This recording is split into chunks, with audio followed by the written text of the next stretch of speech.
fight of yesteryear. Thousands marched, hundreds shackled, and most not giving in to racial diatribe. Some spat on, some tortured.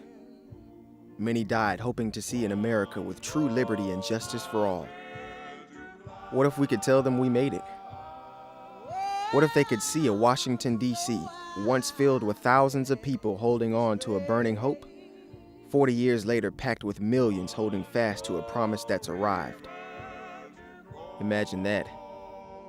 I was among the multitude of Americans that witnessed a historic day many thought would never come. This is a story of what I saw the day of and days leading up to the revolution of a nation. 10:45 a.m., January 16th. The flight makes a smooth landing into Baltimore from a turbulent flight. Sighs of relief and shouts of joy could be heard as the plane's wheels touched on the solid pavement. Passengers aboard were still on edge after the U.S. Airways flight crashed just a day before. Even I was relieved I wouldn't have to determine my nearest emergency exit on an overbooked flight. Seatbelts unfastened and headed into a different city.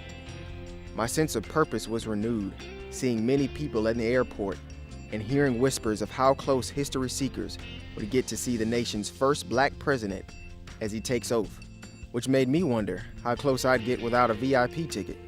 Traveling throughout the city, a few contrasts became unambiguously apparent.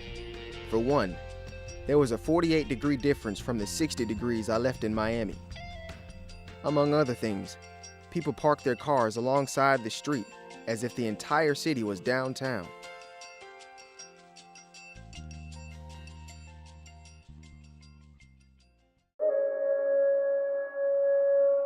Day 3, back to business. Sunday, a usual church day for most African Americans. Only this day was the eve of a holiday celebrating a man and his dream, a seed he planted to be reaped 40 years later. Sermon spoken, prayers of dedication lifted up, and words of comfort heard. Many congregations were reminded that dreams still do come true, and that it took a king to produce a president.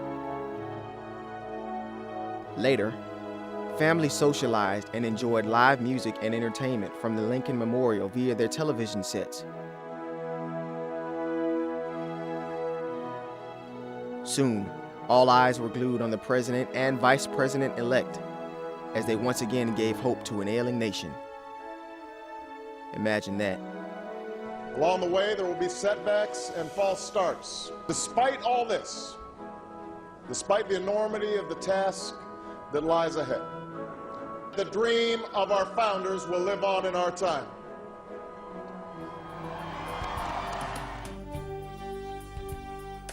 Sunset, and now sunrise. The big day is here. Bundled up in 4 layers of clothes, ready to combat the 18-degree weather, I headed to the Washington Metro, all set to take a ride down to catch a glimpse of history. $5, a small price to pay for a ride and a keepsake. Here it comes. Integrated stampedes of people crowd the escalators of the Underground Railroad, anxiously hoping not to miss the Freedom Train. Imagine that.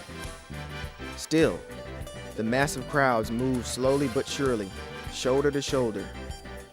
With change in mind and Old Glory in hand, there was a light at the end of the tunnel, dim but visible. Released from the close-knit crowd, people rushed to get snacks and drinks to kill hunger and stay warm. Souvenirs weren't too far away. The Capitol was in sight, and so was a media blitz that reported, "This is no ordinary inauguration." Helicopters flew. Combat units in place, ready to execute any sign of a threat. People backed up for miles, trying to catch a glimpse. People hanging in trees, and some standing on apartment buildings. Imagine that. Now, as a multitude of souls gather and gaze at their nearest monitor, a sense of unity was present I've never felt before. Although the air was bone-chilling, the spirit of brotherhood was heartwarming. I found myself high-fiving and leaning on people I've never met. We were a family of over 2 million brothers and sisters, watching as our dad accepted the highest office in the land by inspiring a renewal of common purpose among us. So help you God? So help me God. Congratulations, Mr. President. All the best wishes. What an indescribable feeling to witness history. What a joy to see a new America. How comforting to observe that yes, anyone can achieve anything. Imagine that. Yes, black men as well as white men would be guaranteed the unalienable rights of life, liberty, and the pursuit of happiness. All are free and all deserve a chance to pursue their full measure of happiness.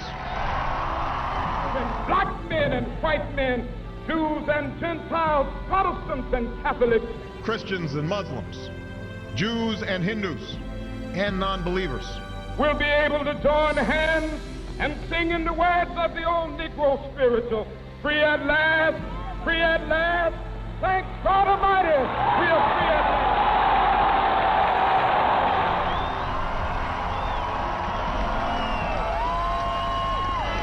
And that's it.